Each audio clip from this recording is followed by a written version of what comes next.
Washington, D.C. trip, we were invited to try out to be in that parade, and were accepted to do so by Music Celebrations International, who run that parade. And last year, this year we had 20 students, but it's now down to 17 are able to go. We had a couple of students transfer to other schools, and but one student who just can't go. So 17 students will represent us, and we plan for that by including This Is My Country in our halftime show. So we've been performing it in parades all year.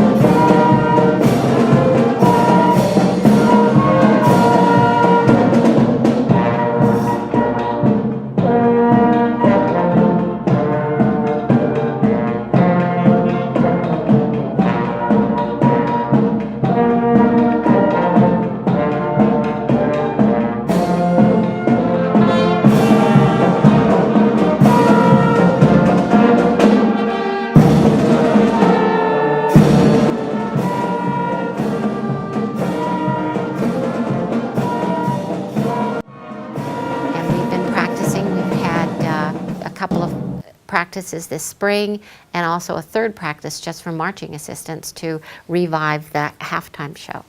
So when we perform in Washington, we will perform our halftime show for the veterans there at the Veterans Home, and we may have a chance to perform it also at the Air Force Memorial.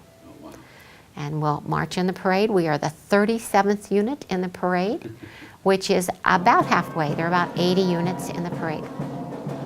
It starts at 2 o'clock, and it'll be on the Reels network as well as the military channels. We did the Rose Parade January 1st, 2010. Okay.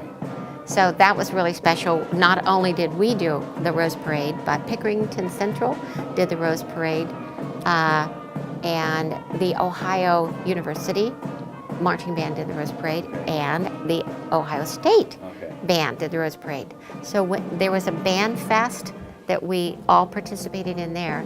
We went first. We did our Stevie Wonder halftime show. What better thing to do? Then we came off the field and just around to the far left side. Then the Pickerington Central took to the field and turned around and played Amazing Grace, dedicated to us. It was very moving, and one of my students just was bawling, and I said, "Brendan, what's wrong?" And he said, "Do you hear that, Mrs. Agler? That's for us." And that's when I lost it too.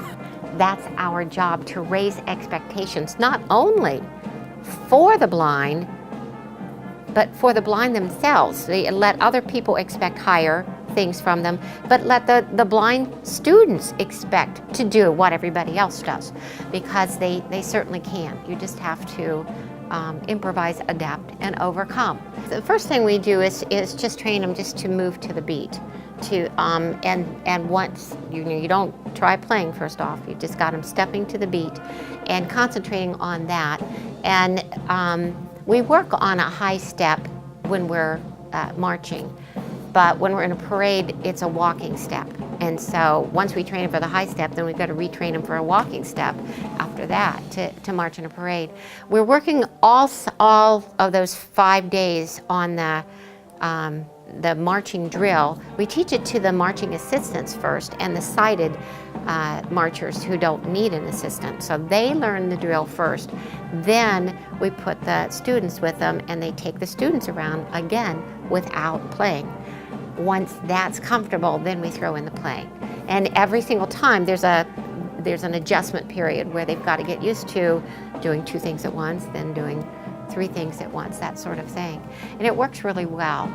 Some of the students learn the routine so well that they're dragging their marching assistant with them, which is kind of fun.